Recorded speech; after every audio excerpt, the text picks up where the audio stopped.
Hello my dear friend, welcome to Education Point online. So friend, कैसे हैं आप लोग? गए हो बहुत अच्छे होंगे। मेरे प्यारे बच्चों, 24 जनवरी से आपके एग्जाम्स स्टार्ट होने वाले हैं। आप लोगों की प्रिपरेशन अच्छे से हो चुकी है, तो मैंने सोचा कि आपको बेस्ट ऑफ लक बोल दूं। लेकिन बेस्ट ऑफ लक से ज्यादा जरूरी ये है कि मैं आपको प्रॉपर गाइड कर दूं कि एग्जाम में आपको किस तरीके से लिखना है बेटा, क्योंकि एग्जाम में लिखना कैसे है ये बहुत इंपॉर्टेंट रोल प्ले करता है। क्योंकि आपने जो पढ़ा है, आपने जो भी नॉलेज गेन करा है बेटा, उसे आपको लिखकर ही बताना है। तो आज का पूरा फोकस यही होगा कि कैसे आपको आरजीबीबी के 3rd सेमेस्टर एग्जाम में लिखना है बेटा।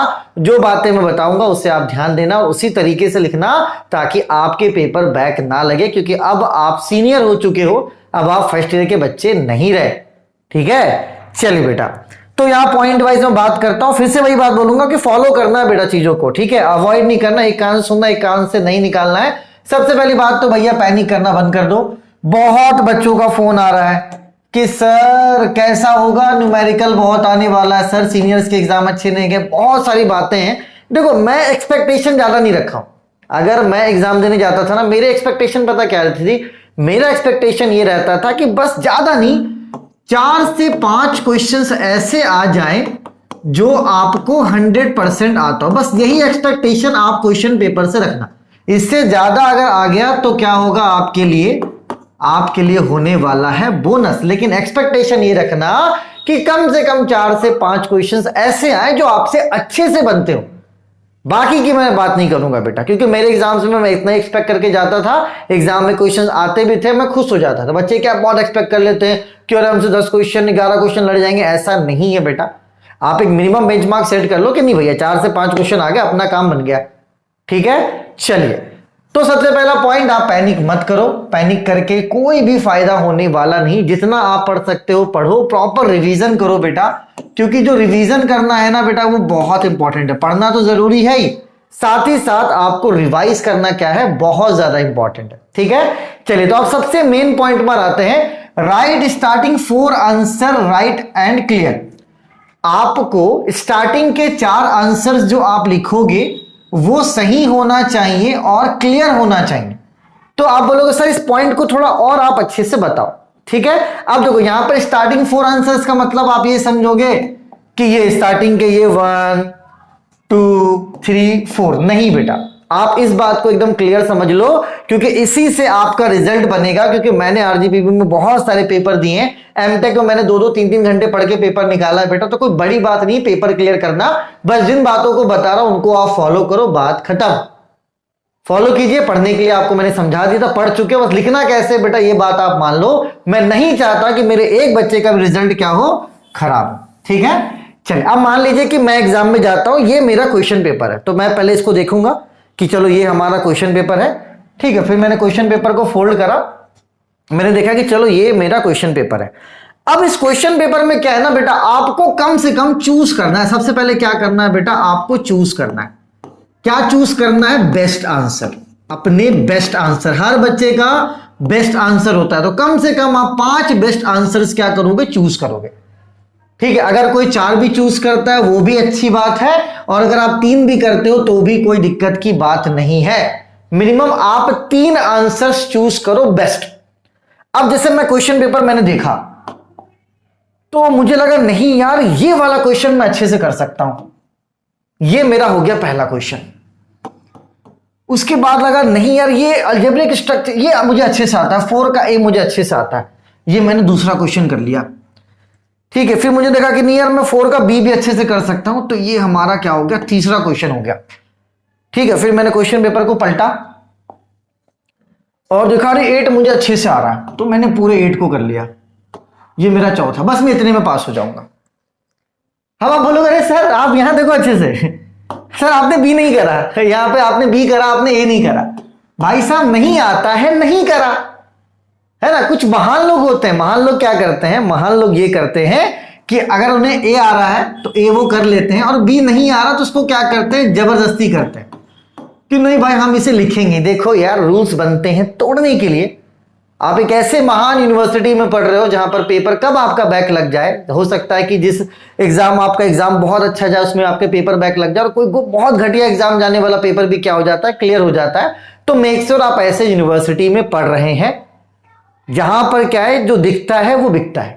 उतना किसी के पास भी टाइम नहीं कि चीजों को इतना सीक्वेंशियली देखे। बेटा मैंने आपको क्या बोला कि आप अपने क्वेश्चन पेपर को देखना, आपको 3 से 4 क्वेश्चन जो अच्छे से आ रहे हो, वट एवर द सीक्वेंस को साइड कर देना, नियम को साइड कर देना। मैंने क्या बोला आपको, सीक्वेंस सबको साइड करो, आपको जो सबसे अच्छे से आ रहा है आप वो करोगे। हो सकता है कोई बच्चा गया मेरे एग्जाम में, ठीक है, let us take an example, अगर कोई बच्चा मेरे एग्जाम में गया है मानकर चलो, और उसके सामने ये क्वेश्चन पेपर है, और बच्चे ने देखा कि यार मुझे सर ये मुझसे बनता है अच्छे से, ये बनता है इससे अच्छे से, ये बनता है, सबसे पहले ये बनाओ, बनता है तो अच्छी सी बात है, ठीक। उसके बाद लगा बच्चे को कि नहीं यार मेरे से ये बन जाता है, मैं 1 का ये कर लेता हूं, ये दूसरा हो गया। फिर उसे लगता है कि यार ये मैं कर पाऊंगा, तो ये तीसरा हो गया। फिर लगता है कि नहीं ये मैं अच्छे से कर सकता हूं, ये चौथा हो गया।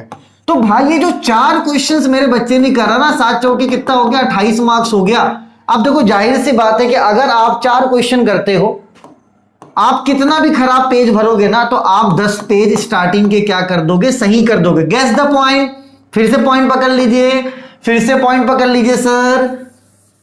अगर आप स्टार्टिंग के 4 क्वेश्चंस अच्छे से कर लेते हैं, इसका मतलब क्या है कि आपका स्टार्टिंग का 10 पेज क्या हो गया, 100% ट्रू, मतलब पूरी तरीके से सही, ठीक है। देखो बच्चे क्या करते हैं, स्टार्टिंग में जाते हैं, काट कूट कर देते हैं, कॉपी गंदा कर देते हैं। नहीं,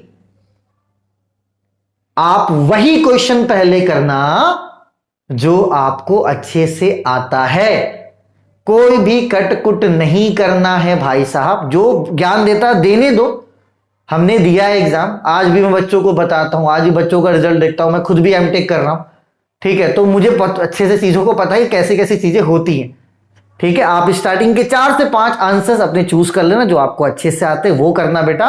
उसके बाद आप देखना, जैसे कि उसके बाद आप कोशिश करना कि अगर आपने 4 का ए करा तो बी करने की कोशिश करना, ठीक है। लेकिन वही बात मैं बोलूंगा बेटा कि स्टार्टिंग के 4 क्वेश्चन एकदम आप सही लिखना, अच्छे से लिखना, अपना टाइम लेना, ठीक है। 4 क्वेश्चन कर लोगे, 10 पेज स्टार्टिंग के सही कर लोगे, मजा आ जाएगा, ठीक है बेटा। चलो राइट पॉइंट वाइज आंसर लिखोगे बेटा तो अच्छी बात है, ठीक है। चल importance of figure and graph, एक बात आप समझिएगा, मान लीजिए आपको आंसर याद कर रहे हैं, ठीक है, उसमें क्या है, थोड़ा थ्योरी भी है और एक फिगर भी है। तो आप पता है क्या करना बेटा, आप फिगर को अच्छे से प्रैक्टिस कर लेना। तो अगर आप फिगर को अच्छे से प्रैक्टिस कर लोगे ना, तो फिगर को जब आप अच्छे से प्रैक्टिस कर लोगे तो आप इसी फिगर को यहां थ्योरी में क्या कर देना, एक्सप्लेन कर देना, आपको 100% मार्क्स मिल जाएगा, ठीक है। चलिए उसके बाद क्या है कि नो ओवर राइटिंग। अब एक बात आप समझिए, जैसे कि आप एक लाइन लिख रहे हैं जिसमें आपको लिखना था आर, लेकिन आपने क्या लिख दिया, इज लिख दिया। तो बच्चे क्या करते हैं ना, बच्चे ऐसे काटते हैं इज को और इसके ऊपर क्या लिख देते हैं, आर लिख देते हैं। बेटा एक बात समझो, अगर आपकी माइनर सी मिस्टेक हो रही है, आपने इज की जगह आर लिख दिया, माइनर सी मिस्टेक्स, उसे आप हाईलाइट मत करना, काटना मत, उसे कंटिन्यू रहने दो, उतना कोई नहीं देखने जा रहा, ठीक है। कॉपी एकदम सुंदर लिख कर आओ, बिल्कुल भी पैनिक मत हो। 4-5 क्वेश्चन में पास होते बच्चे, यार तुम लोग क्या करते हैं, खिचड़ी बना देते हो, बहुत के चक्कर में ना आप लोग सब कुछ खो देते हो, ठीक है। तो मैंने क्या बोला भाई साहब, कम से कम स्टार्टिंग के 4-5 क्वेश्चन अच्छे करो, मुझे 10 पेज आपके पूरे 100% सही चाहिए, बस यही फंडा है। स्टार्टिंग के 10 पेज मुझे 100% सही चाहिए। अगर एग्जामिनर ऐसे करते जा रहा है तो वो ऐसे ही करते चला जाएगा, आराम से आप क्या हो जाओगे बेटा, पास हो जाओगे। और साथ ही साथ कम से कम आप कोशिश करना कि 20 पेज क्वेश्चंस को लिखो, 20 पेज से कम लिखने की कोशिश मत करना। अगर 18-19 में भी खत्म हो रहा है, ठीक है, तो कोशिश करना कि कम से कम 20 पेज तो आप लिखो ही, ठीक है बेटा। चलिए, और उसके बाद आप क्वेश्चन पेपर में देख लेना कि जो आपसे बन रहा है वो सारे क्वेश्चंस आप वहां पर बनाकर आ देना, रूल्स रेगुलेशन को साइड रख दो, ठीक है, कोई दिक्कत की बात नहीं। स्टार्टिंग के क्वेश्चन सही बनाइएगा, उसके बाद जो आपको अच्छा लगे वो आप करने की कोशिश करो। जो क्वेश्चंस आप करके गए हो, है ना, आपको लग रहा है कि आप कर सकते हो, कोशिश करो, कोई दिक्कत नहीं, लेकिन 4 क्वेश्चन स्टार्टिंग के सही करो, बस दैट्स इट। इसी से आप पास हो जाओगे बेटा। स्टार्टिंग में ऐसे गंदा मत करना कि नहीं यार ये गलत है, काट दी, नहीं। पहले अपना माइंड सेट कर लो कि करना किससे, बिना प्लानिंग के मत कूद जाना एग्जाम में कि फटाक से करनी है एकदम, ऐसे नहीं। पहले क्वेश्चन पेपर को देखना, समझना, एक सीक्वेंस बना लेना। भले तुम्हें 8वां क्वेश्चन पहले अच्छे से क्यों ना आ रहा, अगर तुम्हें 8वां क्वेश्चन अच्छे से आ रहा हो तो उसको पहले करो।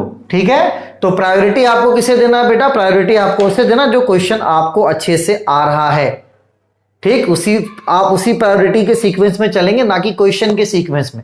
10 पेज स्टार्टिंग के अच्छे हो जाएंगे, खूबसूरत हो जाएंगे, प्यारा प्यारा सा हो जाएगा, मजा आ जाएगा। ठीक है, और बहुत ऐसे बच्चे 2020 का क्वेश्चन पेपर देखकर पैनिक हो रहे हैं, तो मैं उनको बता दूं कि 2020 में क्या हुआ था बेटा, आपके ओपन बुक एग्जाम हुए थे, तो क्वेश्चन बहुत ज्यादा डिफिकल्ट हुआ था। ओपन बुक मतलब क्या, आरजीपीबी ने क्वेश्चन भेज दिया, आप घर पे ही उसको क्या करते थे, लिख देते थे, और उसके बाद कॉपी आप पोस्ट कर देते थे। तो अगर मैं आपको बोलूंगा कि 2019, 2018, 2017 और 2016 अगर आप देखना चाहो तो इनके क्वेश्चन पेपर्स को आप देख सकते हो, कोई भी दिक्कत की बात नहीं है बेटा। साफ साफ लिखिएगा, सुंदर लिखिएगा, अच्छी राइटिंग में लिखिएगा, क्योंकि आप जितने अच्छे से पढ़ रहे हो ना, वो आपके लिखने पे ही पता चलेगा कि आपने कितना अच्छा पढ़ा। तो प्यार से लिखना, अच्छे से लिखना, घबराना बिल्कुल मत। पास तो सिर्फ आप 4 से 5 क्वेश्चन में ही हो जाओगे। ठीक है, तो यहां पर देख लो 16 क्वेश्चंस रहेंगे बेटा, है ना। कैसे 16? देखो 1 2 है ना, 3 4 5 6 ऐसे करके कितने क्वेश्चन रहेंगे? 16, जिसमें से स्टार्टिंग के 5 आप सही कर देना। उसके बाद आप क्या करते हो मैं बोलने नहीं जाऊंगा इसके बारे में, उसके मालिक आप हो। ठीक है, अपने और अपनों का खूब ख्याल रखो। ठीक है, मम्मी पापा से बात करो, पॉजिटिव एनर्जी लेकर जाओ, है ना। सुबह उठना एग्जाम के दिन मम्मी पापा से बात कर लेना, उनका आशीर्वाद लेके एग्जाम देने जाइए, है ना। क्यों भैया, अम्मी अब्बू को सलाम वगैरह करके अच्छे से जाइए, एग्जाम दीजिए पॉजिटिव एनर्जी के साथ। बस एक बात ध्यान रखना, स्टार्टिंग में गलती मत करना, काट कुट मत करना, छोटी मोटी गलती हो जाए इग्नोर कर दो, कोई दिक्कत नहीं, कॉपी गंदा नहीं करना। ठीक है, अपने और अपनों का खूब ख्याल रखिए। बेस्ट ऑफ लक आप सभी को, तब तक के लिए take care, bye bye, Tata.